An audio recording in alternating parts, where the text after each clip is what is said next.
Magandang araw sa lahat, welcome po ulit dito sa atin channel ang Biyahe y Komida. Maraming salamat sa lahat ng nag-subscribe, indeed. Punta tayo sa atin topic, May 5, 2025. What Pep knows, is Bea Alonzo dating per Eagle Cyan Vincent Co. Nakahanap na ba ng bagong pag-ibig ang kapuso actress na si Bea Alonzo? Humigit kumulang isang buwan na ang nakalilipas mula nang unang makarating sa Pep Troika ang impormasyong nakakadate ni Bea ang negosyanteng si Vincent Co. Si Vincent ay presidente ng Per Eagle mula 2015, base sa official website ng kilalang grocery retail chain. Ang mga magulang niyang sina Lucio at Susan Co ang may-ari ng kumpanya. Si Lucio ang tumayong chairman mula 1998-2023. Pumalit na chairwoman si Susan mula noong 2024. Nakasaad sa company profile ni Vincent sa website ng Per Eagle na siya ay nagtapos ng entrepreneurial management sa University of Asia and the Pacific noong 2003. Si Vincent ay nasa early 40s, habang si Bea ay 37 taong gulang. Sinasabing masugid sa panliligaw si Co kay Bea, pero low-key lamang ang aktres at si Co noon. Ayon sa source ng Pep Troika, noong minsang magkasakit si Bea habang nasa Siargao ay pinasundo pa ito ni Co via chopper para makauwi agad sa Manila. Patuloy raw ang magandang pagkakakilanlan ng dalawa. Isa pang source ang napangiti ng tanungin ng Pep kung nasa dating stage sina Bea at Vincent.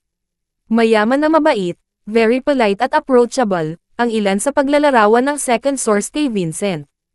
Ayon naman sa isa pang source, kumpirmadong sina Bea at Vincent na. Ngayong Lunes, May 5, 2025, kumalat sa social media ang screenshot ng pamamasyal ng isang lalaki at isang babaeng nakatalikod habang magkahawak kamay. Base ito sa ulat insider.com na unang naglathala ng litrato mula sa Instagram account ni Co. Kuha iyon sa isang beach sa Andalusia, Spain. Hindi tinukoy ni Co ang babaeng kasama niya, pero hinihinalang si Bea iyon na nagbakasyon din sa Spain kamakailan. Noong April 21 at 24, 2025, may mga Instagram post si Bea na kuha niya sa Andalusia at Sevilla sa Spain.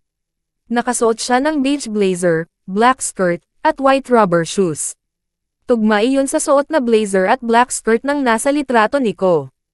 Pati ang haba ng buhok ni Bea at buhok ng nasa litrato ni Co ay pareho rin. Sa kumalat na screenshot na ibinahagi ng fans ni Bea, makikitang nakalike ang aktres sa IG post ni Co.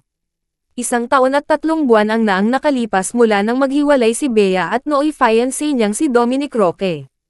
Sa digital cover ng Pep noong August 2024, ibinahagi ni Bea na masakit ang makaranas ng heartbreak, pero pinili niyang kilalanin muli ang sarili at ibuhos ang panahon sa trabaho, libangan, at pakikipagkita sa mga kaibigan. Noon ding buwang iyon, sa isang hiwalay na panayam ng Pep.ph, inamin ni Bea na may mga manliligaw siya pero wala pa raw siyang masasabing constant date. Noong December 2024, sinabi ulit ni Bea na nakikipag-date siya pero hindi pa exclusive.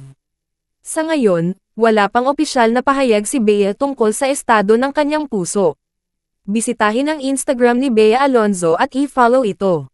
At yan ang atin latest showbiz chika update for today, huwag kalimutan mag-subscribe.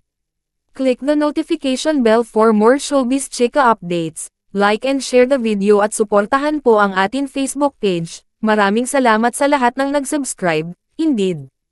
Magandang buhay sa lahat, adios.